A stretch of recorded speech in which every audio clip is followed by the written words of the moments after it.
I better get the agenda up. We are live whenever you're ready. All right. I shouldn't have been quite so quick here. Let's see here.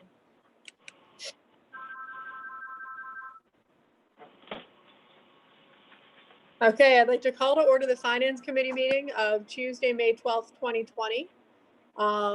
It is 1:03 p.m. and we are meeting here via the Zoom app, as we've been doing for the last month or so.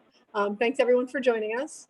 And first up on our agenda, we have two different appointments, one to the Historic Architectural Review Board and one to Veterans Memorial Park. Let's go ahead, I guess, first and foremost. And I know that Chris is Dan Markley in attendance yet? Mr. Cooley? 791. Hang on. Yes, I'm sorry. I'm trying to help John get on. Okay. All right. We're going to get started then with the appointment to the Historic Architectural Review Board. That's Hannah Ramsauer. Hannah, just a little bit of background for you. This is more or less like a conversation about the nature of the board and how it functions, what you hope to accomplish on it, et cetera, et cetera. We won't take a vote. There's nothing like that happens in committee. But what we do is kind of we represent you then when we go to the full body of council on Thursday and everyone votes. It's just an easier place to have a conversation than the regular council meeting. Yeah. Okay. All righty. And with that said, it appears that you are being appointed to a 5-year term, starting now and ending in 2025. Okay. I don't know if you were aware of that either. I was not, but now I am. Okay. And I will yield to other members of the committee for questions. Adam, Bonnie, John, I think you're welcome to chime in here too if you'd like. I am just thrilled to have somebody volunteer for this. Wait, we lost her. Where did she go? I should be here. I think I'm here. Oh, where are you at? Okay. There you are. Okay, you popped up again. All right. Really thrilled and thank you very much for volunteering. I take it your address where you live. You are in the historic district. I am, yeah. Which is fantastic. So you know all about what's going on then in that area. I do. I live in the historic district. I work in the historic district, and I own a property in the historic district. So, oh my God, a I'm perfect rather person. invested in its quality. Where have you been all this time? Thank you very much. You're the perfect person. Excellent. So that's all I have. I mean, she gave us what we need. So thank you very much, Hannah. Of course. Adam, do you have any follow-up questions? No real specific questions. You know, just in looking at the memorandum that was sent to council, as you explained a lot of your background, I think you're a really great fit. I'm excited to see some youth get involved, as Councilwoman Katz had said. So thank you for stepping up. Thank you for serving the community. The only question I have is for the mayor. How many more openings are there on the HARB board? And since we're at it, Veterans Memorial Park. I think, well, I can answer one of those questions, Adam, sort of, which is to say that the HARB board is actually a council appointment. So not that Derek might not know, but that comes directly from us, not from the mayor's office. Veterans Memorial Park, I can't speak to, but I bet you John Markley can when we get he and Dan up here. And yeah, Hannah, for your information, as well as the information of anyone who might be out there watching us right now, we are looking for at least 2 other members, I believe, on the HARB board. So we are kind of actively seeking HARB members. And I know we did hear from our legal counsel that a member of city council could potentially serve on the HARB board, which is something worth considering. But I think we might rather see citizens on there. So we're sort of waiting to see how that pans out. Just Stephanie Young is with us today, I guess, but Mary Rosinski is not, correct? Yes, I'm here, but Mary's not. Hi, Stephanie. Hi. Hi, and you don't really have much to do at all with the harbor board, do you? Mary? I pretty much- don't. Yeah, Mary, one of her titles is Historic Preservation Officer. So she really is in charge of HARB from the administration side. I'm not that involved with it. So if you have any questions, I can certainly pass them on to Mary and get answers for you. No, I don't think so. I was just gonna give Hannah a little bit of a rundown on what it is the board does really and sort of the nature of their work. And then I thought that if Mary happened to be in attendance, I was gonna get embarrassed because she probably knows much better than I do. I do have Mary's email. She actually set me up, so I can directly ask her these questions. But the Well, questions- no, it's HARB is a really interesting board because they have, we don't have all that many boards and commissions in the city that make decisions that are binding. Most of them, I mean, HARB makes recommendations to city council, which we accept or we deny, but we've had a longstanding, very respectful relationship with HARB where when they make a recommendation, city council backs it up. That's what enabled us to hang on to the structure at that used to be the Eagle Rock Winery. That was a HARB recommendation that went to city council and then went to the courts. And HARB is fortunate to operate with a set of codes and restrictions that are much more legally tested and legally binding than other design restrictions we have elsewhere in the city. So it's kind of neat. But it is, it is also, it's kind of an uphill battle in the district, and it always has been. So I think it's exciting to have someone a little younger than the average age of the board to kind of pass the torch to and kind of see how that'll start to work out. It's a neat opportunity. So we're excited, Hannah. I am Hey, too. Liz. All right. What's that, Adam? Or- A quick question, just to, I'm not involved with either, not really familiar with either, but can you speak to, for educational purposes for myself and maybe for a couple of the other new members of council that are here today, can you speak to the difference of scope of the HARB board and the Committee on Historic Preservation? So the HARB board issues certificates of appropriateness. We've seen a handful of those through council, maybe even in Yep. your time for the downtown area. Yep. The ordinance that we have downtown is much less substantial. The HARB board is kind of charged with preserving the nature of the historic district, and the historic district, of course, is on the National Historic Register. So there are some very specific things that the HARB board is interested in preserving within the district. And those things have been, nationally speaking, a lot of the legal language has been vetted. So they pretty much what they do is people submit applications to make exterior modifications to homes in the district. And the HARB board debates the merits of the applications, the specific materials that are being used and whether they're historically accurate, and makes a recommendation one way or the other. The HARB board, I think, has for a long time had a reputation through several different iterations of the board as being as sticking to their requirements, but being fair and trying not to hold somebody to a requirement that simply can't be met. The Committee on Historic Preservation is a council-based committee. HARB is not, as I said, at this point, entirely citizen-based. The only people who serve on it, the only voting member, I believe, is Mary Rosinski from the city. And then they're advised by the codes department, but I don't think codes has a vote on the board either. So it's a little bit more like neighbors, trying to keep up the neighborhood in this case, and trying to preserve our historic heritage. It's a pretty impressive charge, for a group of people.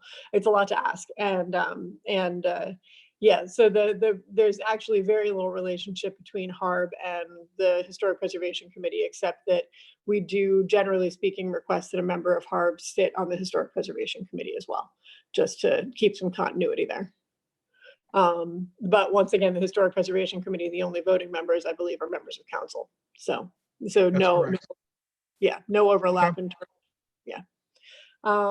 Okay, is there anything further for Ms. Ramsauer?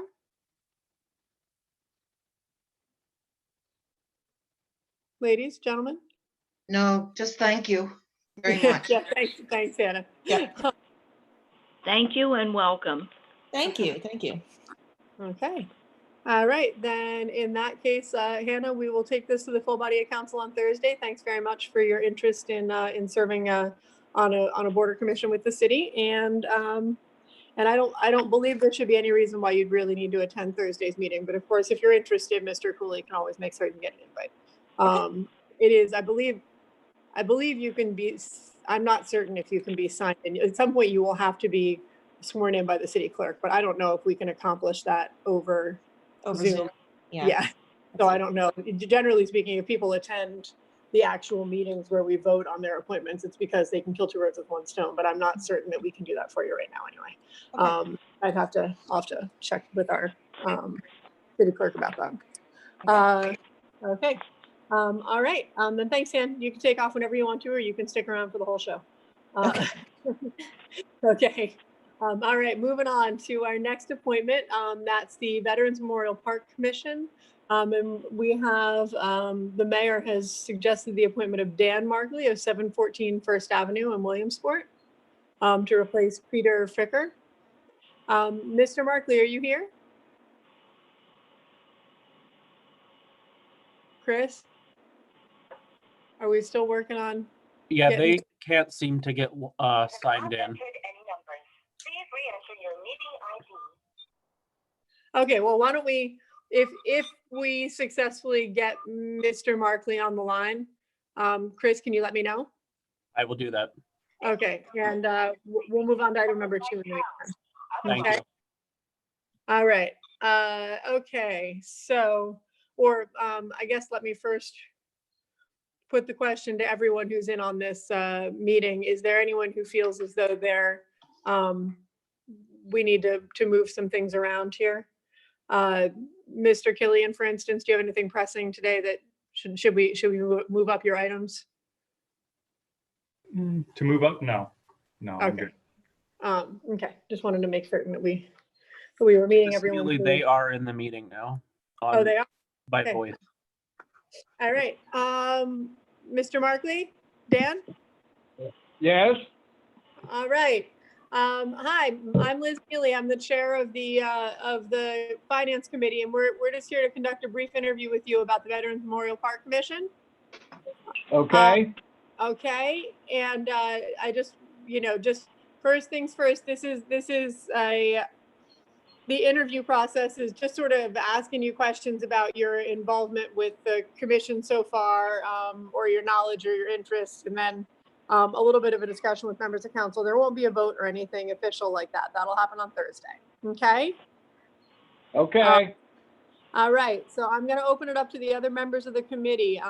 Mr. Yoder, Ms. Katz, do you have any questions for Mr. Markley? Yes, Dan, how much did John twist your arm for this? Just kidding, Well- okay? Coming from Streets and Parks, I know you're very familiar with Veterans Memorial Park. I know John does a lot of work for this, and he makes everybody else do a lot of work. So are you prepared for that? Oh, yeah, yeah. Because we know John cracks that whip and he wants this done, and he's doing a marvelous job, absolutely marvelous job. But I know you're a hard worker also, Dan. And so this is how you're going to do your retirement. You're going to work on Veterans Memorial Park, huh? Yeah, I guess. At least for the next 5 years, we'll see what, if John can twist it even further. Well, thank you very much, Dan, for stepping up to this. Thank you very much, because it is looking fantastic. And I know John has other plans for this, and it's going to be an incredible when it's finished. It's incredible now, but thank you again. Okay. Okay, Mr. Yoder?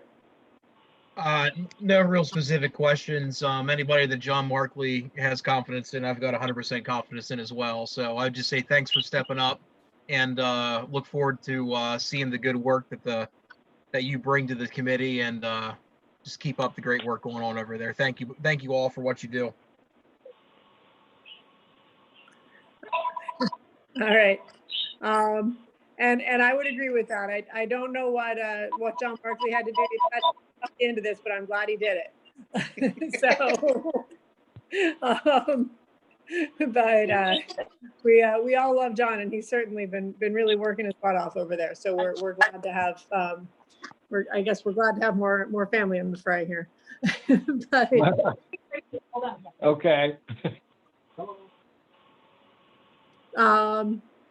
was I going to say the only question that I would really have is Okay. it seems as though you're very cognizant of the commitment that you're making, right? We need a receipt or. Pardon, I didn't catch all that. I said it seems as though you probably are well aware of the time commitment you're making, right? And how much work Yeah. they're getting over there. Yep, every spring and throughout the summer as well. Okay. Sounds good. Well, then we'll take this to the full body of council and have a conversation with council about your appointment. And then at some point soon, you need to get sworn in by the city clerk. Okay. But I don't believe that we can do Okay. that online unless someone knows something different and wants to tell me that now.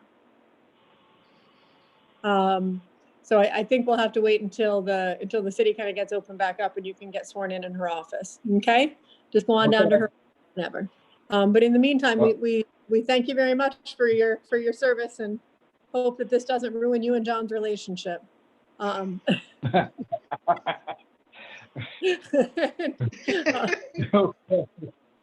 we'll look forward to getting reports from the both of you here soon. Okay. Okay. All Bye, right. Dan. Anything further from anyone else? Nope. Okay. All right, then I will, I think now we can move on then to item number 2. Let me pull this up. Oh, okay. Okay, yep, you can take off, Mr. Markley. Thank you very much for your time. We appreciate it. Okay. Okay. All right. So I've got item number 2 here is a review of a financial statement from Joe Pavlock. Mr. Pavlock? Sorry, I needed to close my blinds. That's all right. Per last meeting, council requested projections for the remainder of 2020 based upon the pandemic that we're undergoing right now. What I've done is put together a month-to-month projection. Please don't focus on the month-to-month. I did my best just trying to determine what we could expect for cash flow purposes, but realize that, from the timing of revenues at this point versus the timing of the expenditures, it's just a projection on my part. What I think we need to focus on is the first column of the annual budget. And comparing that to the next to last column and what is called the year to date, which is actually the expected expenditures and revenues for 2020. Looking down through, we tried to use some assumptions on the biggest classification, our tax revenues. And I worked with the treasurer tax collector to come up with some assumptions to figure out what we should be looking at or expecting for the remainder of the year. Our biggest tax collection is obviously our real estate taxes. And what we've discussed is we typically budget 92% of the annual levy expected to be collected. And we've reduced that assumption to 88%.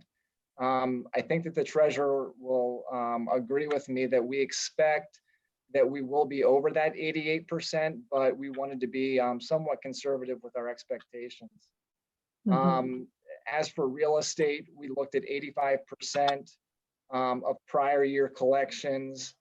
And then the big ones that we're trying to figure out that are big undetermined amounts are the wage tax and the local service tax.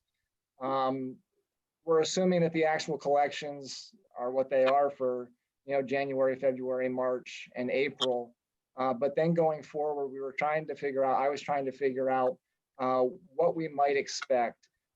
So for the assumptions in that category, we're looking at 50% from May through July of prior year collections, and then only collecting 85% for the balance of the year.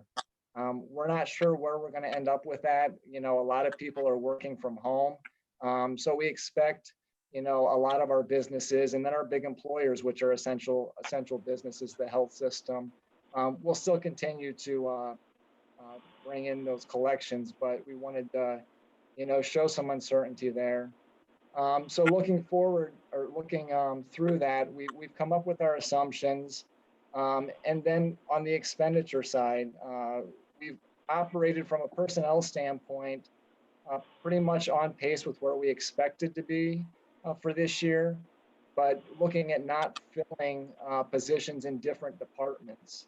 An open clerk's department or position in the codes department, a rec secretary, and due to actually Dan Markley's retirement, not replacing his position in the public works department. Other things are equipment purchases, other big expenditures that haven't been already obligated by council earlier in this year. Looking through our projections for the revenues and expenditures, going in with our beginning fund balance of about 2.6 million, we're expecting at this point that we're going to be about $150,000 in the hole, compared to the budget projections of a positive balance of 200,000. Again, I want to caution everyone that these are projections based on a lot of unknowns, but we were trying to put something together to give a conservative focus, not too conservative, not under conservative, but just give something that we could start to plan out, and most likely we'll need to revise as we move through the yellow stages of this reopening and hopefully into the green in the upcoming future. So I guess with that, if there's any questions related to the projections that are included in the report, I'd be more than happy to discuss them. Okay. Mr. Yoder, I think maybe you had some observations. Yeah, first off, Joe, thanks for putting this together. Yeah. This is the track and direction that I was hoping, as city government, we would start to go down as far as just, I think, trying to tackle this sooner than later. So I'd say good work and thank you for doing this and keep it up. This is a, like you said, Joe, this is a model that it's conservative and it highlights a bad scenario, right? It could be worse. Likely it will not be, but let's hope that it's not. So I think the big thing that I took away from this is if we have the shortfall of revenue that could happen, we have a fairly good path to combating it as we sit here today, which gives me a level of comfort. However, I would challenge us to be prudent throughout the rest of the year, because we see that bottom line under this scenario that we're still a little bit short, and we would need to manage that appropriately to make that up if this scenario would play out. And Adam, just to be clear, that being a little bit short ending fund balance actually incorporates a $2.5 million surplus at the start of this year. So it's actually, It's actually basically 2.6, 10%. 2.7. Yeah. Yeah. It's 10% deficit spending. Yeah, right. That's, yeah. I would agree. I would agree, Liz. I would Sorry. absolutely agree. Sorry to interrupt. I just wanted to No, point that out. no, Small yeah. shortfall, not a small shortfall. It's actually a $2.7 million shortfall. Yeah. Anyway, sorry, Adam, you were saying? No, I completely agree. So I think as the year progresses, like I said, I think my takeaway from this is, I think we have a foundational plan in place, to kind of steer us as we start to determine how things are going to shake out for 2020. I think we need to continue to be prudent on the cost end. And I think something else to take away here is, correct me if I'm wrong here, Joe, but specifically with our business and mercantile tax, which is a good portion of our revenue, we're not really going to know what that's going to look like for 2021 until the end of the year. So the ripple effect for some of these is going to absolutely carry over into 2021. So it's good to start thinking about how we're going to combat 2021 on an ongoing basis like this as well. That's correct, because obviously the collections that we'll receive on the business privilege and mercantile taxes will be based on gross receipts from 2020. And then being that businesses are currently shut down or were previously shut down or operating at less capacity than they previously have been, that's going to have to be something we'll need to project into the 2021 budget. But just again, please, everyone, remember that we're going to need to update this model, and then potentially, or most likely, as we move into the next projections, or potentially we can add some removed expenditures from this projection. We'll have to start looking long term, and try to figure out where we're going to be, and then incorporate that into the 2021 budget. Mhm. Yeah. Go ahead. Yeah. Go ahead, whoever. Bonnie, did you have any observations?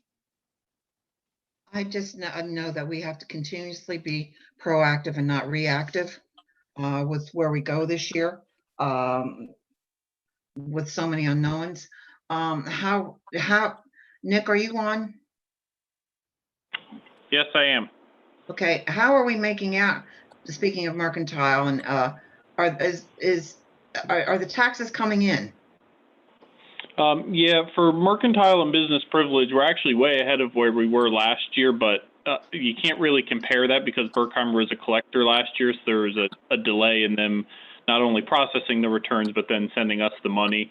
So it's hard to tell, where we would be if we were the collector last year. But it seems that people are paying even with the extended deadline. For the real estate tax, we've had a lot of payments. We've had the majority of payments, but we're about $10 million collected. With the tax increase in a normal year, we would be at about $11 million.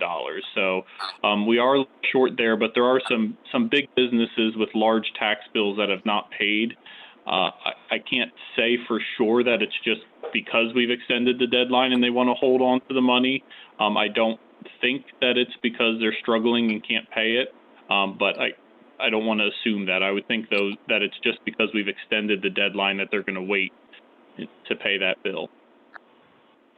But as Yoder and Mr. Pavlok alluded to, really next year is going to be the hard look, because the projection showing very low fund balance or negative fund balance as of now, with deficit spending, and then we will realize more losses in business privilege and mercantile income next year for businesses that have had reduced income this year.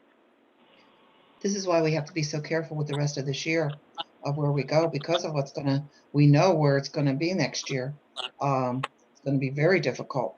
So, but it's good to hear that, people are paying their taxes and the mercantile and the privilege tax. So it's, I'm happy to hear that. And Joe, you did a marvelous job on this. You really did. to project these numbers is really difficult. It really is, especially in a year like this that nobody has ever encountered. We just, like I said, proactive. That's my statement, continuously proactive. Yeah, I would second Bonnie's observation. Joe, thanks. Clearly, this took quite a bit of time and some heavy calculation on the part of you and Mr. Grimes and the rest of the administration. And it's going to take a contraction of services, I think, in this year and next to accommodate what is likely to be a contraction in the city's income. So we appreciate the thought that's gone into this so far, and we know that this is, as everyone has pointed out, just the beginning of some long, hard calculations on what our revenue is going to be, and a hope that we do better than our worst case scenario and don't wind up spending, $2.2 or $2.7 million into the hole this year. It was good to see that we were projecting a slight savings across a number of different arenas. I'm noting that we were projecting a decent size $250,000 savings in the fire department, as well as a small savings in the police department. Can you explain to me a little bit more about what we're picturing those entailing? Yeah, Joe? 1 second, please.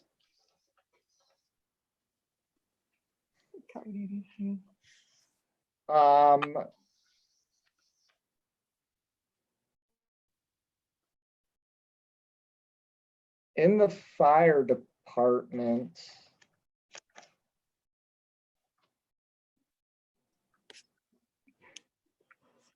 the major savings, I think, are related to some timing. We have a firefighter retiring here in June, which was unexpected in 2020. So looking at that, I think some of the savings can be attributed to that, along with some healthcare projections, along with some facility upkeep.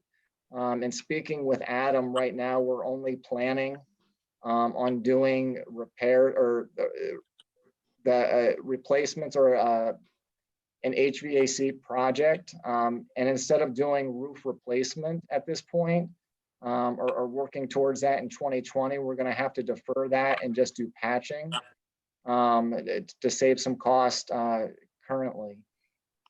Okay. In the police department,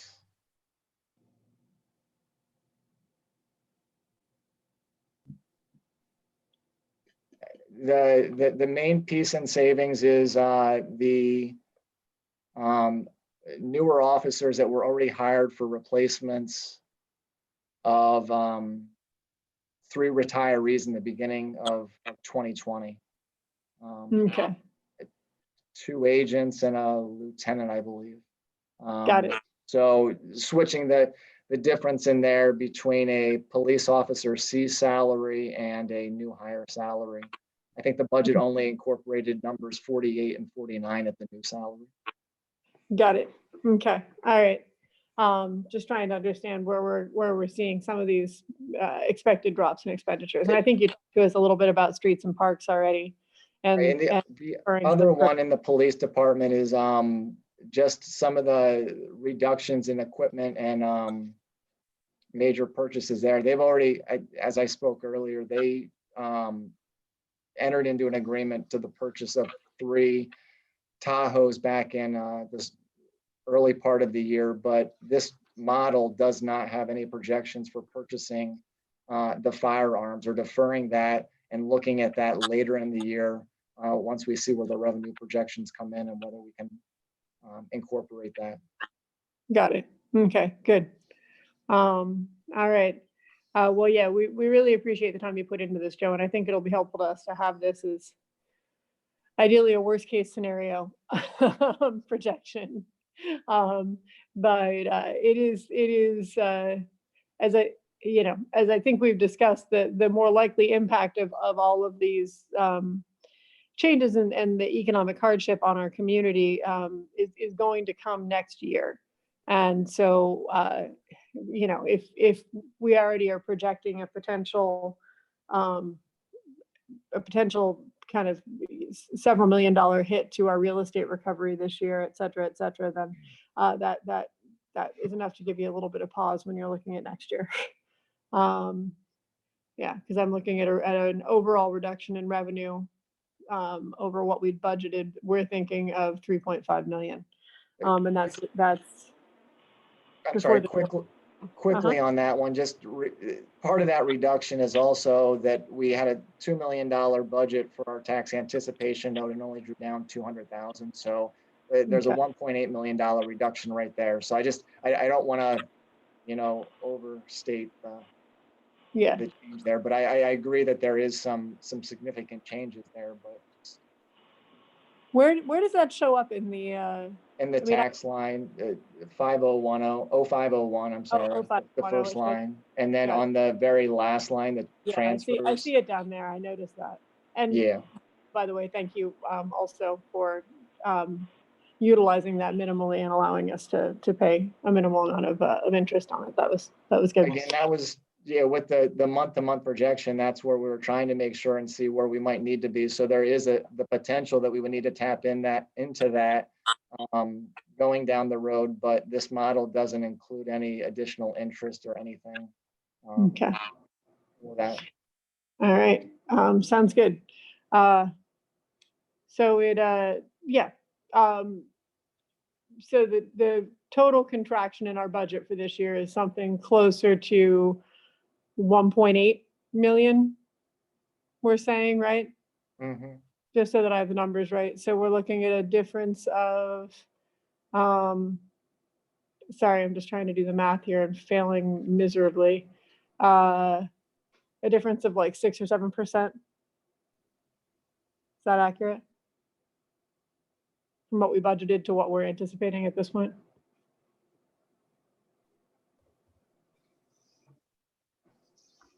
6-7%, yes. Okay. Yeah, sorry, I'm zooming on my phone, so I can't use my calculator. But yeah, so the city is estimating a 6 to 7% then budget contraction, which it seems to me is actually approximately in line with some of the estimates for the national economic contraction, right? Not that anybody really knows, but more to the point, we'll be looking at potential further contraction in 2021. So we don't want to obligate ourselves to any expenditures that are going to increase our costs in 2021 when we need to decrease them. I think that's the underlying implication there. Okay. Any further comments from anyone else on the committee or anyone else in the administration? I don't have a copy of that financial statement, so could I get one from you, Joe, please? Yeah. Thank you. Anything else, Mr. Mackey? I don't know if you're still with us, but did you have any observations? No, I'm good. Okay. All right, then this is just an item provided for our information and our discussion. So we'll move along to the what may potentially be the first voting item on our agenda today, which you'll pardon me while I locate it. Okay. Item number 3 on the agenda is a resolution authorizing the Bureau of Police to hire one officer, Eric Heath. Chief Hagan. Good afternoon, Vice President Neely and members of council. Before you is a resolution to hire effectively the 49th officer, Erica Heath. Also on the agenda is the 48th, which was tabled. I believe it was removed because it was tabled, but I sent it forward again because it had a typo in it. Basically, Erica is originally from the Danville area, and is a graduate of Williamsport University and currently serves as a deputy in the Lycoming County Sheriff's Department. She is an excellent candidate, and we are looking forward to her coming to work here just as soon as possible. Obviously, most of the discussion about these hires is centered around money in the COVID situation. Understanding that Mr. Pavlak just outlined some savings. I don't have that report, so I was just going to summarize a few issues that I didn't put in the memo that I sent to all of you, and then a few that are in there. But in addition to what I put in there, which basically goes into depth on explaining overtime, it also discusses the effect that just a couple of more people have on overtime, and outlines what they would have. With regard to Officer 49, who would be Erica Heath, what we're looking at is a situation where if we don't hire her now, if we wait until next year, she won't count toward manpower until next summer. And that would be even if we hired her in January. So from an overtime standpoint, the longer we wait, even longer it's going to be that she can help with that. As I've said before, I believe, with all due respect to the prior police administrators and city administrators, that the number 47 was too low, and especially for the level of service that we want to provide and that our citizens expect. And it doesn't take for many things to happen, as you saw. The need to specially assign a couple people, a couple officers have babies, and we get a couple guys hurt. We have one with a broken collarbone right now, and one who just came back after breaking a rib. When stuff like that happens, we see the impact on manpower and overtime. And so for those reasons and reasons involving officer safety, I'm asking for both. I realize that may not occur. You may feel the need to hold, but there's a few other things to consider on the savings side. What Mr. Pavlak didn't mention is the unbelievable number of schools that our officers have not been able to go to. I just talked to my training sergeant this morning. We have saved $20,000 in training costs that would have been spent this year because of COVID and the canceled trainings. So again, not spent, but budgeted. All of these new positions were budgeted, as you know, for an entire year, but 3 of them are not. If we hired all 4, 3 of them would not be hired until June. And so their beginning salary is budgeted at 50 to 52,000. I believe it's 52,000 this year. You literally are saving half of that salary for 3 people. And in addition to that, the assistant chief is leaving in January. He's retiring. So as we've said before, if we needed to get rid of a position, we could if we were that far short. I don't believe we will be, but hiring Erica Heath now makes her ready in January, as opposed to hiring her in January when the chief leaves, and then we don't get her back until next summer at the earliest. So those are just some things to consider. Obviously, Brett Garbick is already a police officer, and he would hit the street right away and would add to our manpower and our complement and would help. But for the reasons that we discussed, some of which can't be talked about in a public meeting regarding manpower and operational needs, and for all the other reasons mentioned, like I said in the memo, the need for manpower is great. And then on top of that, you have COVID and the unknown effect that this is going to have on a workforce, both on police and fire. We literally don't know what will happen. We've seen in other police departments across the country, officers getting sick, sometimes whole squads getting sick, and then you have to make adjustments to shifts. We've seen officers actually die, like everyone else in society, a certain percentage. And so we don't know if that's going to happen to us and what effect that'll have on manpower and all of these other conditions that we've talked about.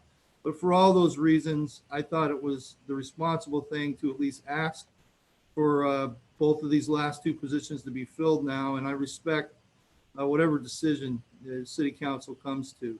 Thank you. Okay.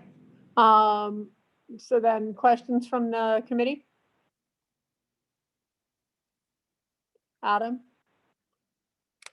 Yeah, Chief, thanks for everything. Thanks for the information you forwarded over. Thanks for the synopsis with candidate Heath here. I've had a number of things bouncing throughout my head from the public safety as well as this over the weekend, looking at all of the information that Joe P sent. I don't know that there is a good answer one way or the other. There realistically there isn't. My gut's telling me that we could probably use Mr. Garbrick. With what I see in front of me, I think that I at least feel comfortable bringing Mr. Garbrick on. I'm not there with Ms. Heath. I think we need to continue to monitor our costs over the summer here. And I think we need to be prudent in that area. That's kind of where I'm at. That's kind of where my head's at. So I don't really have any questions, just from digesting everything that you've said over the past couple of weeks, digesting everything that I'm seeing. That's kind of where I'm at. So I appreciate your diligence though, for sure, Chief Hagan, and I'll pass it over to Bonnie or Liz or other members of council that are here. Okay.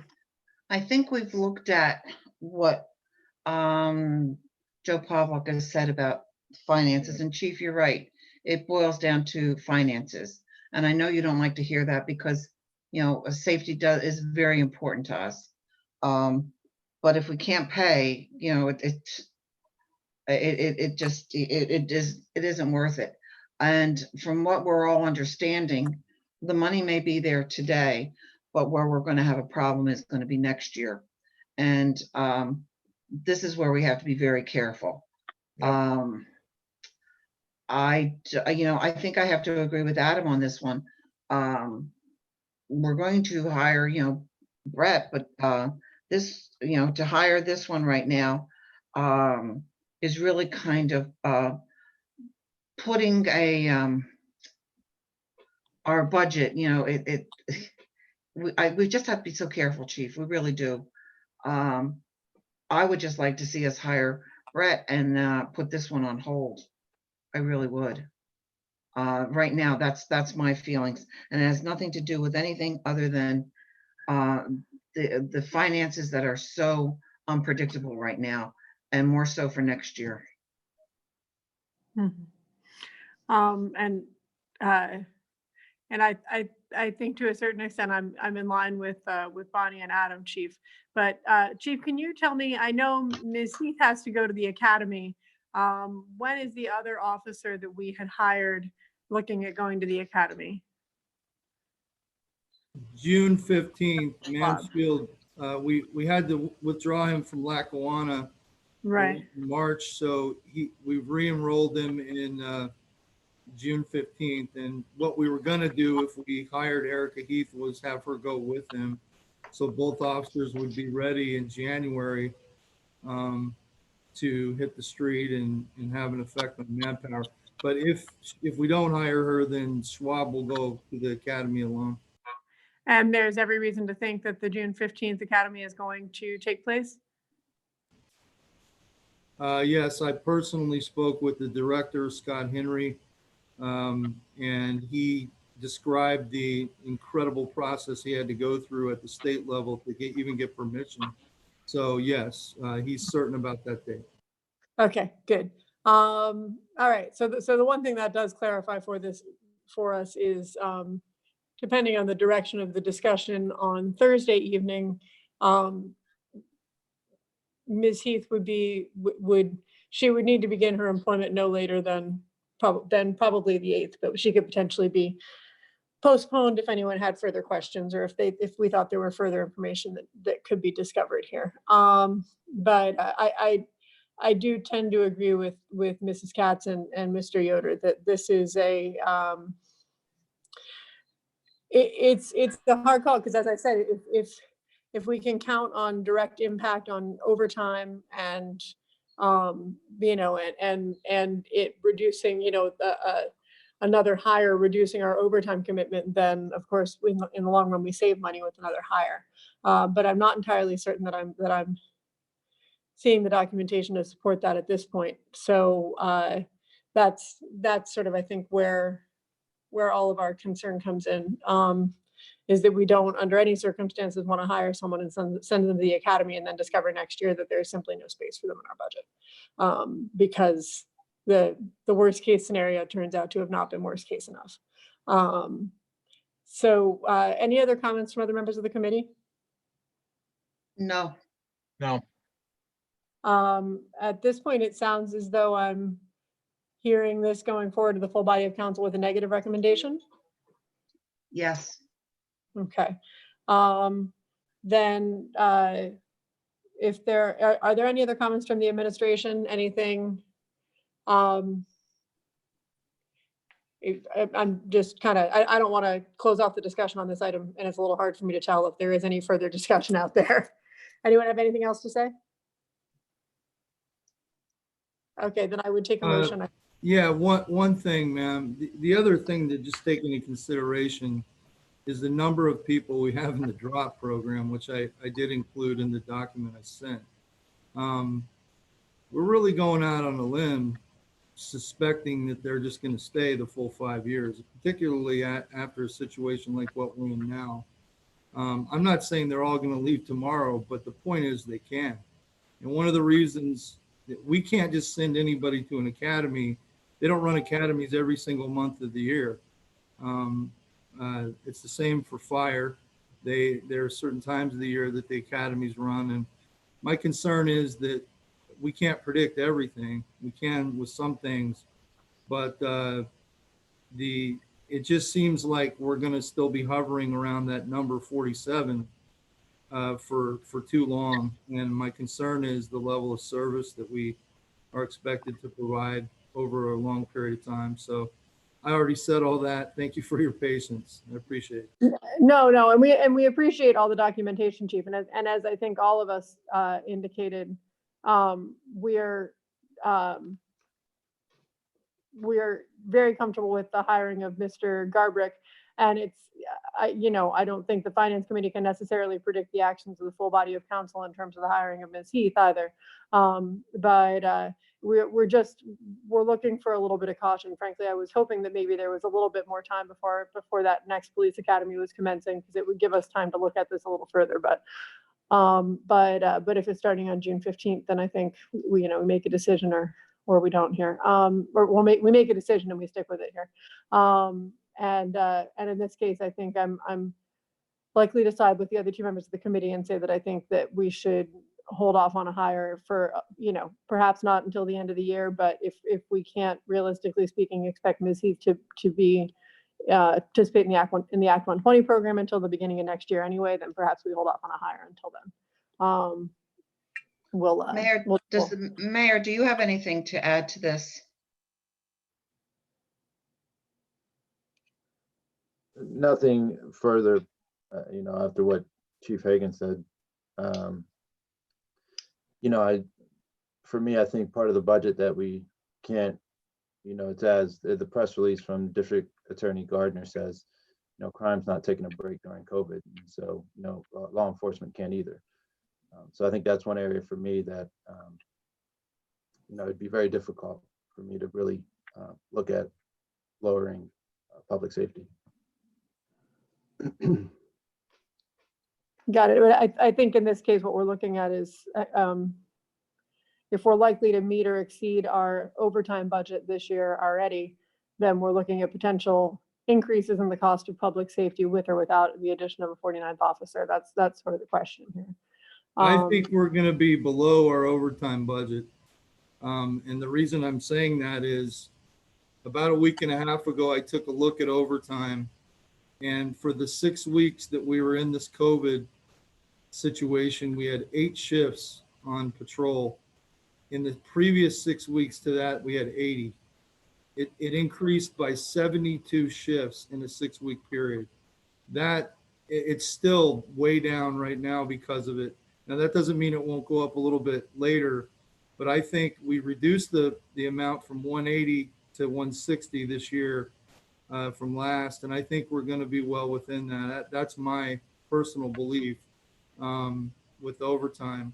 But with that said, I guess the point I'm getting at here is the total number. We're in a situation where guys are canceling vacations, but at some point later this year, a whole bunch of people are going to want to go on vacation wherever they can. And we're going to have shifts at minimum manpower. And as I described in the document I sent, we had a shift of 8 and we had a guy get shot. And if that would have happened with 3 or 4 guys on, it could have been much worse. And so my point is the whole situation that happened that night, we need to make sure that we properly staff these shifts at all times. And the way you do that more than anything is to make sure that the overall number is where we budgeted. So that's all I can say about that. I understand what's going on and I appreciate your time. Well, I think we can continue to discuss this further over the next couple of days, Chief. Yeah, I don't know that any of us were expecting the second hire to come quite so quickly on the heels of the one that we tabled last 2 weeks. And maybe that was just us, or at least me, not paying quite enough attention last time of the discussion. But so we were expecting to have a little bit more time to wrap our heads around the second hire before we sort of committed. I think we all did, Liz. I think we all thought we had more time. Yeah. Yeah. And if it's a do or die scenario, then it's hard with these numbers to make the decision to do. And, Right. this one, right. If we could postpone for a couple of weeks until we really had time to kind of sit with them and get comfortable, that'd be a different matter. Anyway, all of that said, it sounds as though we've reached a consensus, at least for a recommendation from the Finance Committee meeting. So why don't we move forward with that, and then we can continue the discussion with the full body of council, presenting finances, findings, and specifically some of Mr. Pavlak's numbers on Thursday. Can I get a recommendation? I make a motion that we pass this on to a full body of council with no recommendation. Okay. Do I hear a second? Are we doing no or negative? I Can would you say clarify? negative. Yeah, Bonnie, do you want to recommend against it? A negative. I'm sorry, Adam. No, Yeah. that's okay. I just want to be clear. I understand the recommendation. That's all. I will second the negative recommendation. Okay, then all in favor? Aye. Aye. Okay. All right, then we're moving on to the next item on the Finance Committee agenda, which is a resolution for a contract between the Williamsport Bureau of Police and Shallow Creek Kennels. Chief Hagan, item number 4. This is before you is a resolution to start our second K9 team. This would involve, well, first of all, Shallow Creek Kennels is operating still and has not stopped because they're essential, or they've been deemed essential. So the June 22nd K9 Academy is still on. Sergeant Brian McGee, who is the supervisor of our K9 unit, is also one of the 3 that was picked for it. And we have so far raised a total of $78,256. As you know, $43,000 of which was earmarked for the first K9 team. There is a $14,500 of that's been earmarked for the second dog, but we have more than what we need, well more than what we need now to send him to the academy and pay for his entire first year of maintenance. So we're ready to go with it. His attendance at that would give us that capability by the end of July or beginning of August. And then, well, he would be back here and then he would have to go through maintenance training probably for 2 or 3 months until he was released for full duty on the street. But the sooner we get him there, the sooner we can get him back. And once we get him back and he's qualified, then we'll have canine capabilities for the drug issue and also patrol issues on both of the evening shifts. So this again is the second phase of the 3-phase process. And the way that the contract works with our maintenance trainer is we would start the maintenance contract for the second team in August. So we would have to pay next August for the maintenance fee again. But we have more than what we need for the second dog, and I've already got a guarantee from a local business owner who's told me that he will pay for the second half of the third dog. So all we need to do is just raise a little bit more money for the third dog, and we'll have that money in place as well. So we're doing really good. It's gone quicker than I thought in terms of fundraising, and we haven't really put out all of our feelers on that right now because of what's going on. So we expect it to actually increase from where it's been now, and it's really been fantastic, the level of support. So anyway, we want him to go. We understand that there are issues, particularly with overtime. So in anticipation of that, I already went to the corporal on the midnight shift, asked him if he would switch for the 6 weeks that Sergeant McGee is gone, if he would switch shifts to cover some of Sergeant McGee's duties. That Corporal Stoltzfus, he volunteered to do that. And also one of our lieutenants, Fred Miller, volunteered to work, redo his schedule on occasion if necessary to help cover some of the overtime. So we have a plan in place there to help us deal with some of that while he's gone. And then obviously we have, when we talked about the formation of the program, we talked about the potential for some overtime, not every training day, but on occasion, and that we were willing to handle some of that because of the value of the program. So, but while he's gone at the school, most of his overtime, if not all of it, certainly most of it will be covered by these volunteers who've come forward to help. And that was one of the primary concerns. So I welcome any questions.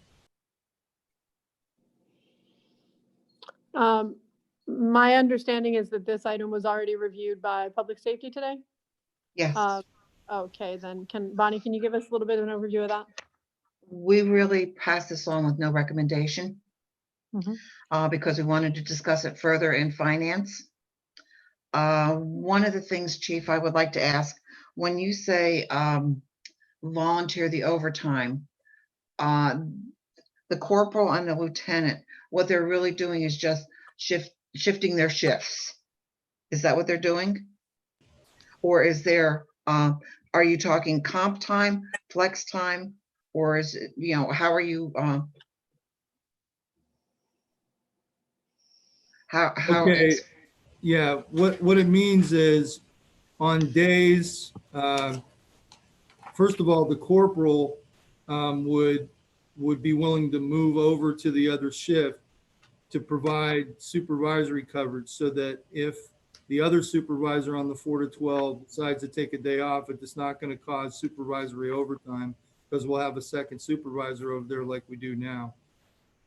And also, if needed, the lieutenant as well said that he would move his shift, which is normally during the day, if we see overtime coming because of Sergeant McGee's absence.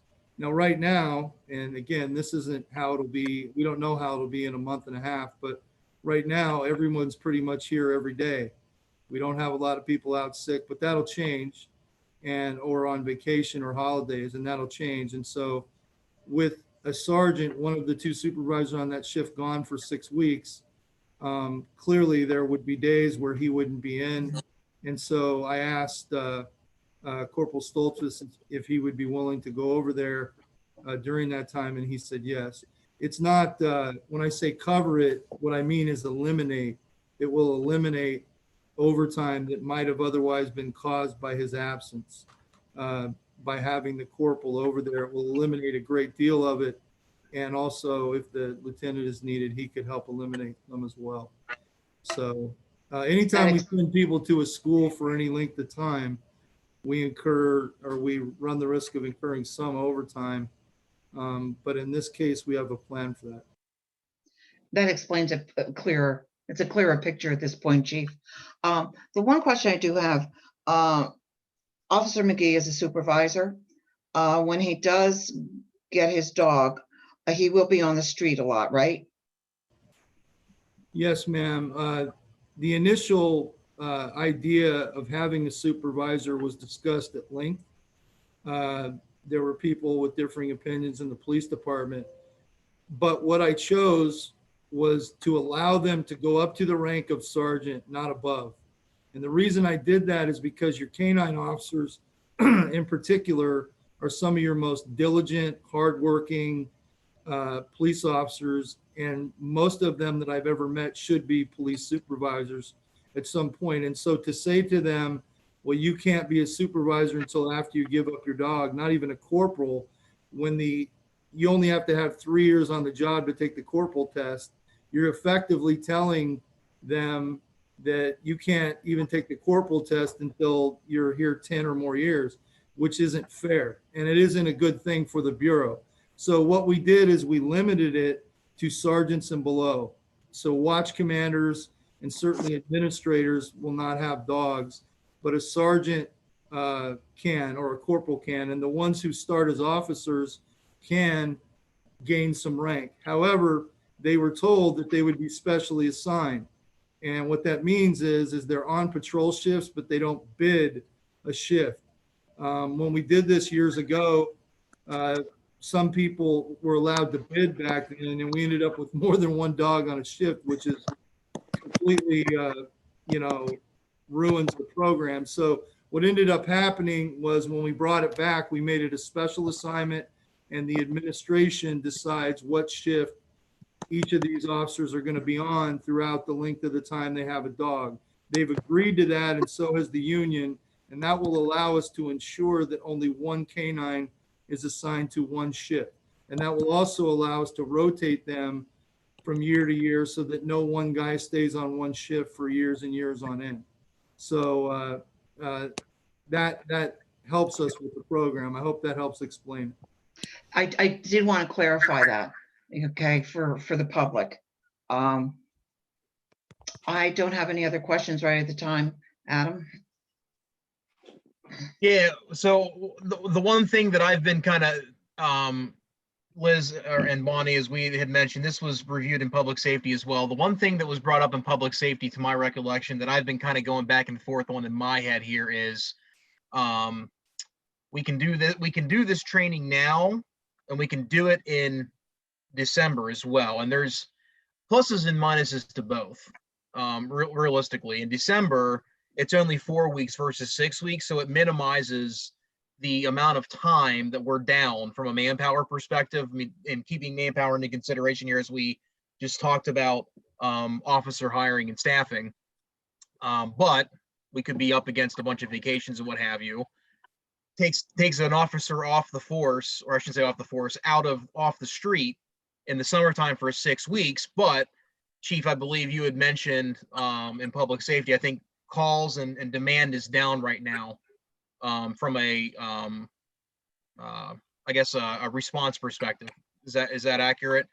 So there's pluses and minuses to both. You know, with manpower in need, and just thinking of that, I'm kind of leaning to try to push this back to December.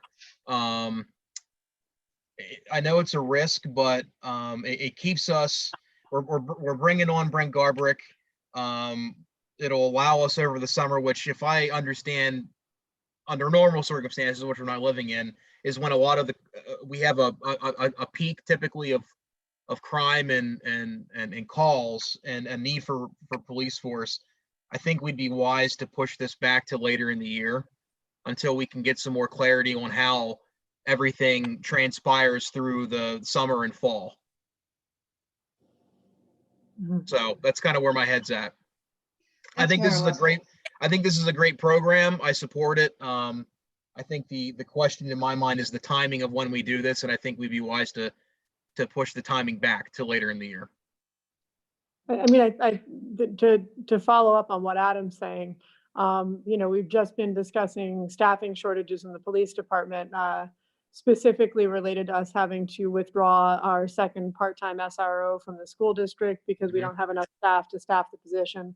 And we know that every, in addition to the 4 to 6 weeks that an officer puts into the actual schooling period with the dog, we lose 1 day of officer work to training every 2 weeks, and we lose, I believe it's a half an hour per shift, 15 minutes at the start and 15 minutes at the end, of officer time every shift related to dog maintenance. So in a year when we're talking about not having enough staff time already to participate in all the programs that we feel are vital to a vital police department, it seems as though maybe waiting a little longer on acquiring a second dog and waiting to see how the staffing issues play out, and then also how the financing issues play out. I mean, we know that the initial cash outlay for the dog and the dog's upkeep this year and probably next year are covered with community contributions. So that's not a major question for us. But what does still remain an issue is the cost of officer overtime and the general amount of police of officer time that goes into maintaining and working with the dog, in which an officer is not on the street or in the department. And it seems as though we're at kind of a crunch point there. And I would hate to see us overcommit ourselves when it would be so easy for us to simply wait another 6 months and have a shorter training period, which commits us to less overtime, and you know, a 4-week versus a 6-week training period, which commits us to less overtime and a little more time to make certain that the first dog is really playing out well. We had also discussed when we initially brought the first dog online, the whole idea of waiting a year between acquiring dogs, because we didn't want to have to replace all 3 canines in the same year or the same 1-year period. It is I believe a $20,000 cost for the initial outlay, and dogs on average last about 8 years. So if for some reason we were to lose all 3 of our dogs at that 8-year mark, and we had acquired all 3 of them in 1 year, we'd be looking at 60 grand plus officer time for the replacement cost. And I don't know that we could count as readily. I mean, obviously it's a completely, no one knows if we could count on as many contributions from citizens to renew the program as we've counted on to initiate it. So that would be my 2 cents on the whole thing. The financial issue is less one of direct spending and more one of committing to overtime and committing to officer time that we may or may not have to utilize. Mrs. Katz? That's where I'm at. You know, it's a toss up, 4 weeks or 6 weeks. And I think it worked out really well going with the 4-week program with the first canine, and especially with what we're up against this year. And do we want to take an officer off the streets when we don't know what's going to happen June, July, and August? I think it would be more appropriate for us to just say, let's wait until December to go for the dog at that point, and take it from there. That's my opinion. And you know, this is a program that is near and dear to my heart, and I want to see this going forward as quickly as possible. But on the other hand, let's not short-sight ourselves with manpower at this point. So that's my opinion at this point.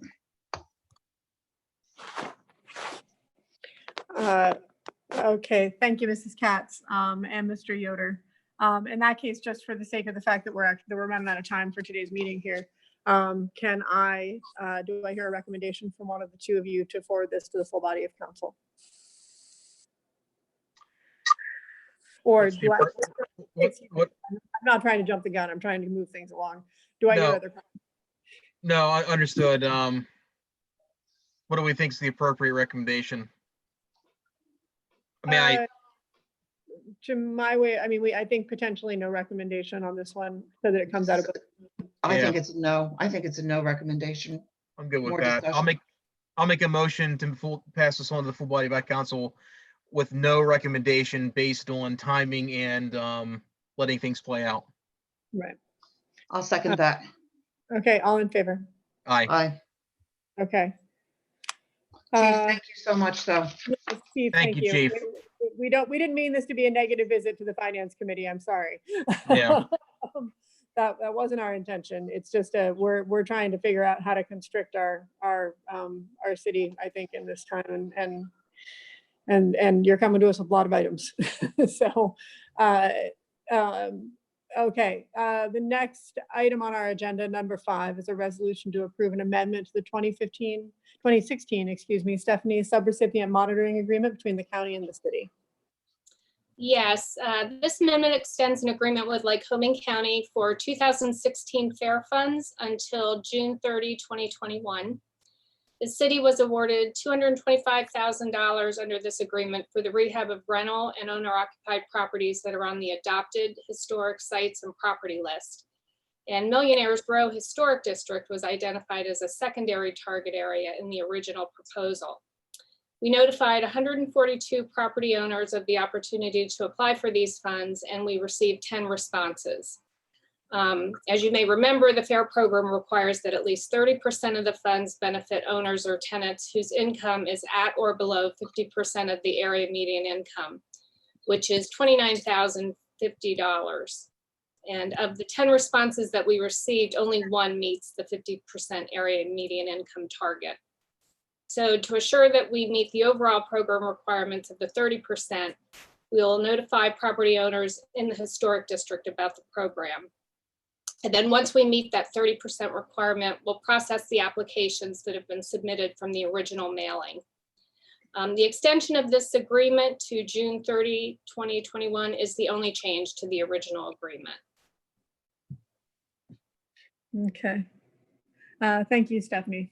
So the idea is that we're postponing action on any of those applications that don't meet the 50% until we've met the 50%. Right, yeah, well, the 30%, yeah, we need to meet that. That's one of the requirements. So we'll hold off on processing those. And I think we're pretty confident that we will be able to meet that 30% by opening it up to the historic district. I think, with student housing and so forth, we should be okay there. Sounds good. Any questions from other members of the committee? No question. None. All right, then I'll take a motion. I'll make a motion. We pass this on to the full body of council with a positive recommendation. I'll second. All in favor? Aye. Okay. Item number 6, a resolution to approve a second amendment to the 2015 subrecipient monitoring agreement between the county and the city. Ms. Young. Yes, this is another extension, same date, June 30, 2021. It's the second amendment, and this is for 2015 fair funds. The city was awarded $200,000 under this agreement, and this is for the rental property rehab program in the Brodart neighborhood. To date, we've rehabilitated 5 rental properties that contain a total of 16 rental units, and we have renovations at 1 additional site under contract. The contract balance is $110,000, and once we approve this extension, we'll be able to accept additional applications and expend the remaining funds for the new projects. And again, the extension of the agreement is the only change to the original. Okay. Thanks very much, Ms. Young. Questions from other members of the committee? No questions. No questions. Okay. Stephanie, I guess it seems as though this process sort of plays out slowly. Is that more or less how it goes? Why we seem to be? The projects tend to take a lot of time because you have to get tenant data. You have to make sure that the tenants are income eligible, at least to meet that 30% that's required. A lot of times it's hard to get tenant information. They don't want to always divulge their income. So the projects take a long period of time, but we did, when we did the first amendment, we had renovated 3 properties and 9 rental units. So we did make some progress in the year, but the projects just take some time. We'll have to do another scan of the neighborhood, see if we've missed anybody. You know, we do these mass mailings and then see what comes back.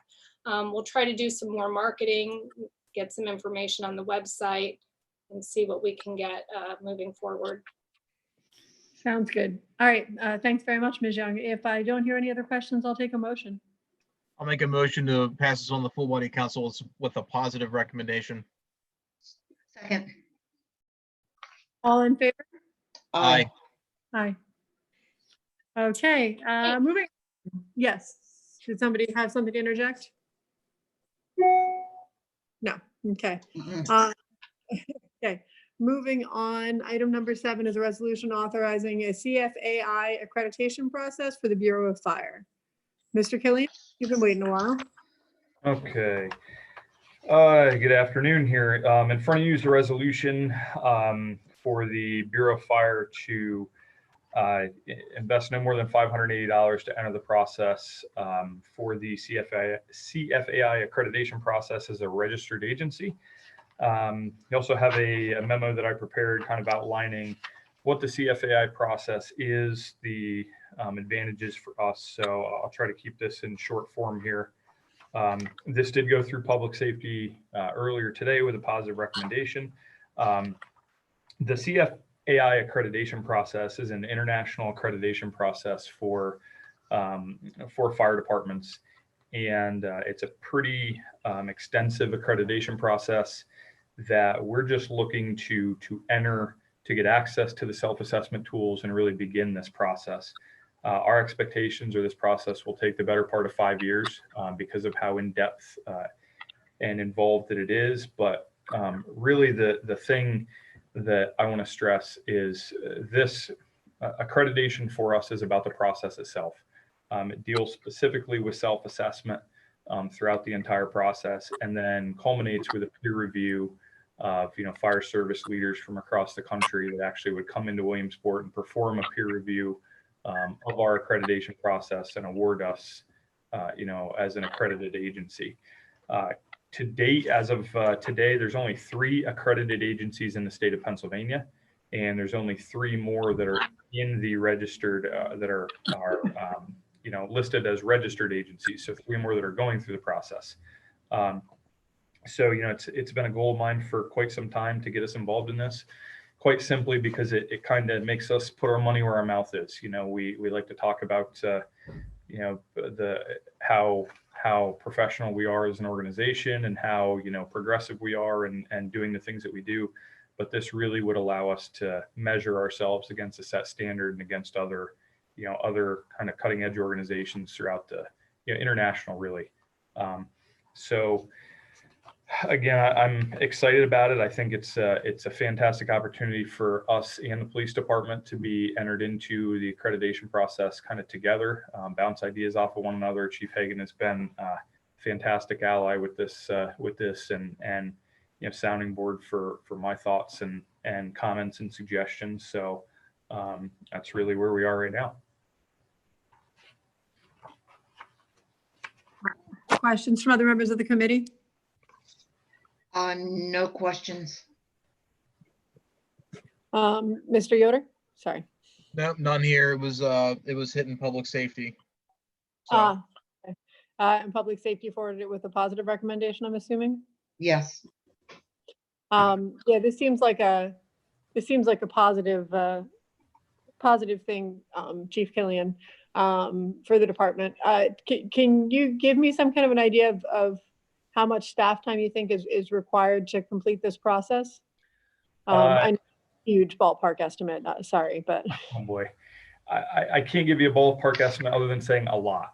And when I say a lot, I mean that realistically, it's not going to increase staff time. What it's going to do is focus our staff time that we currently have. And it's going to allow us to really work with a clear vision and direction for our department as to, where we want to go together. Just to give you an example, one of my top priorities in taking over here has been to get us involved in, get us a strategic planning process underway. And the accreditation process requires a community-driven strategic plan. It requires a comprehensive community risk assessment. So these are all things that, we typically spend our staff time on anyway. But the accreditation process will give us a tangible kind of end goal for what that staff time is geared towards. Does that make sense? Mm-hmm. Yeah, no, I think that makes, and that's sort of what I was hoping to hear, was that this wouldn't necessarily be adding time, but rather redirecting it such that we were focused on a specific point. Focus is a good word for it. Yeah. And I know that we authorized the police department to pursue a similar process earlier this year. It seems to me like that, especially as we look to ideally further regionalize our public safety forces here in the city and in the county. I think accreditation is clearly a laudable goal for all of our public safety departments. So thank you very much for the initiative. And if I hear no further questions from anyone else in the committee or in the administration, I'll take a motion. I'll make a motion. We pass this on to the full body of council with a positive recommendation. Second. All in favor? Aye. Okay.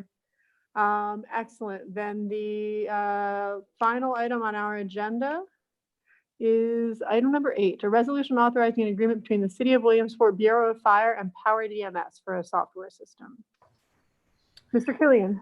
Yep. So in front of you again is a resolution, and I apologize if you don't have the most up-to-date one. We did send an updated resolution over yesterday because the dollar amount on the resolution changed. The up-to-date resolution should be for not to exceed $2,483.94 until 2/2 of 2021.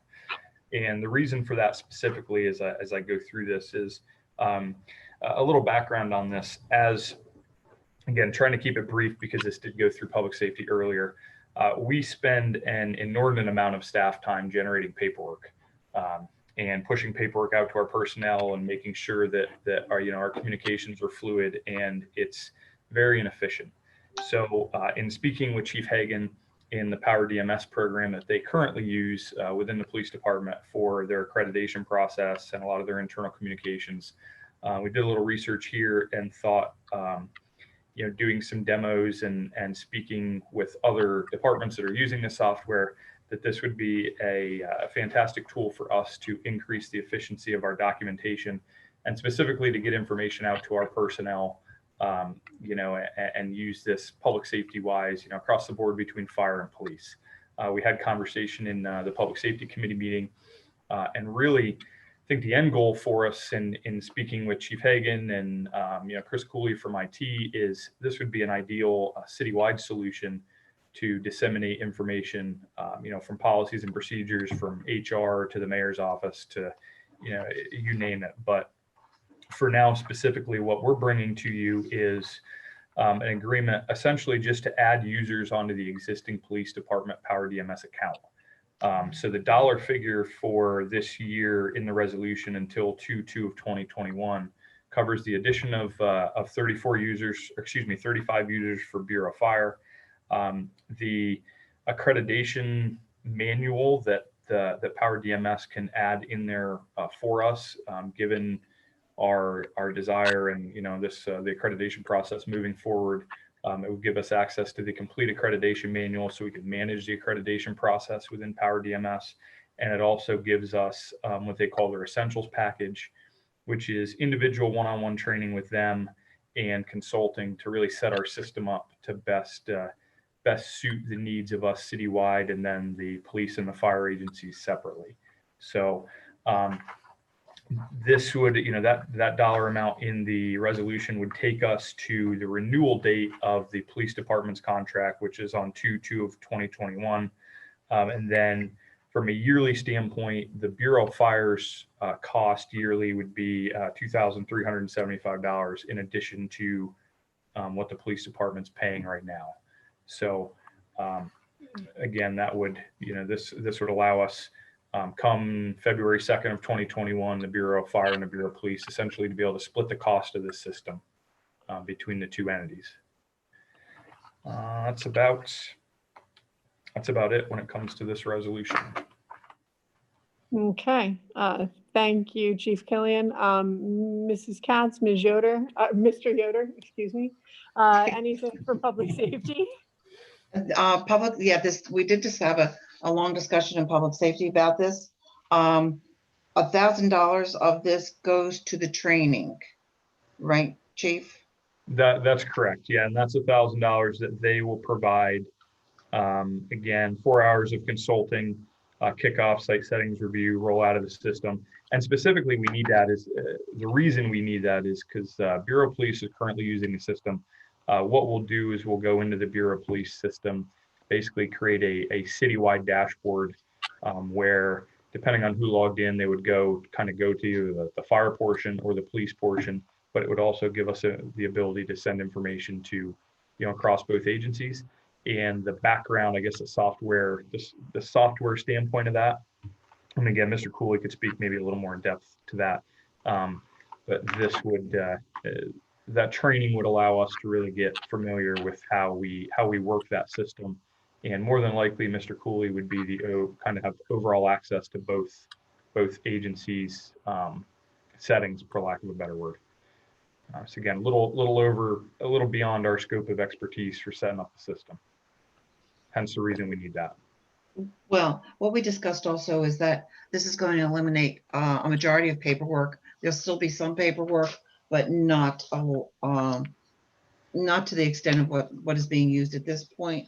What I'm excited about is that this is the start of getting this program as an umbrella over the whole city, and to have two departments working with this program is a fantastic start. And that's what we discussed at public safety, how this is going to be making our departments more efficient. And it's also, if you really stop and think about it, not only more efficient, but probably safety wise also for the police and fire, as far as getting your information more quickly instead of shuffling through a lot of paperwork. So yes, we pass this on with a positive recommendation. Okay. All right, excellent. Mr. Killian, if I can ask just a couple more questions about the financials. So you say the initial cost is around $2,400. That gets us to the 2nd of February next year, correct? That's correct. Yep. And At which point, what we'll be seeing from that point forward is a combined contract with Power DMS for all the services that we're receiving, correct? That would be correct. Yep. And that combined contract is anticipated to increase by how much? Will increase by, so currently, this is according to Mr. Philippi and consulting with Chief Hagan here. The police department currently pays $6,735 yearly fee. We would increase that by $2,375. Got it. And again, what I discussed with Chief Hagan is we're happy to split the cost of the Power DMS system itself, and then each entity pays for whatever number of users that they have, which is kind of a separate fee. So realistically, our fire department costs to go up a little bit, police department costs to go down a little bit. Right, but the total tab for the city goes up by about $2,500 a year. $2,400, yeah. Yeah. Okay. And then just to speak to because I haven't, how long has the police department been utilizing this software? It's not that long, correct? How long? A couple months, just a couple months. Okay, so yeah, that was my recollection, was that we'd authorized the original purchase in February. Got it. And that part of the goal of that was the accreditation process, correct? In the police department? Just like Chief Killian described, our entire accreditation process, all of the 136 standards are organized within Power DMS. So will all of the standards with his accreditation process. We also use it for issuance of subpoenas, or we will be, and also for our policies and all of our training documents. So it's being used for all that. And we found it to be effective up in the police department thus far. I mean, that's not much of a training period really, but, or not much of a vetting period yet, I guess, a couple of months, but we found it to be easy to work with, and we found it to be, and Power DMS has been a good company to work with so far. Chief Hagan? Yes, ma'am. They're, Mr. Philippi and their people are extraordinary people. They're there whenever you need them. The software is very easy to use. It takes a while to learn, and at least at the administrator level, but it's easy to use once you learn, and it's going to make things a lot more efficient, as the chief described. Great. Okay.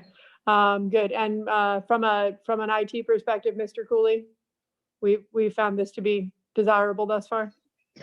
Yeah, yes, absolutely. The first time that I saw this was probably mid last year, and I was very impressed with it at that point. And so I thought then that this is really something that we could roll out across the entire city. At least all the departments that really have policies and procedures that we need to be sure everyone is seeing. So as we talked about it briefly in public safety, in the future, we may look at rolling this out to codes as well as streets and parks, and conceivably even to RVT and the bus drivers and stuff. All right, good. I'm glad it's working out well for us. Excellent.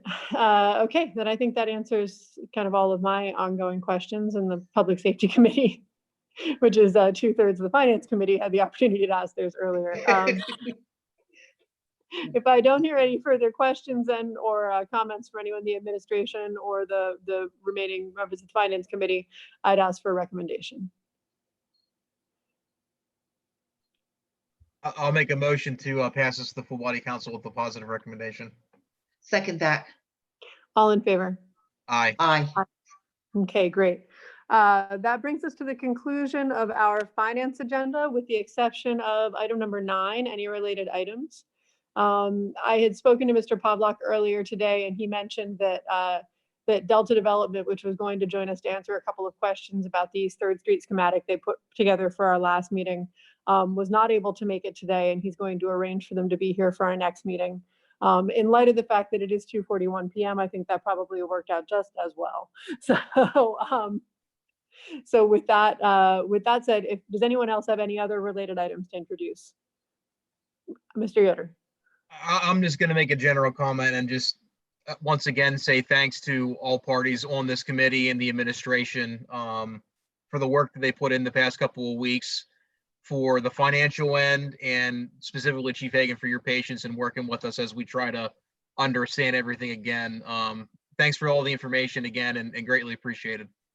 Yes, thanks to everyone. We know that we're asking for a lot more information than we have been in the past, and that's related to the COVID-19 pandemic. And I know that it's kind of an unpleasant surprise for everyone, us and everybody within the administration, to suddenly be asked for a lot more documentation. But it's helpful, I think, and will be helpful for all of us in the long run to help us understand and mitigate the effects of the pandemic on the city and the city's budget. So, Mrs. Katz, anything that you would like to say?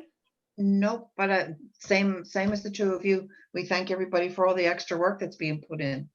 But I think it's going to pay off in the end. I really do. Okay, excellent. Well, then if there are no further comments and no other related items, I would take a motion to adjourn. I make a motion, we adjourn. Second. All in favor? Aye. Aye. Okay. Bye, everybody. Yeah, bye, Thank guys. you. Thank you very much, folks.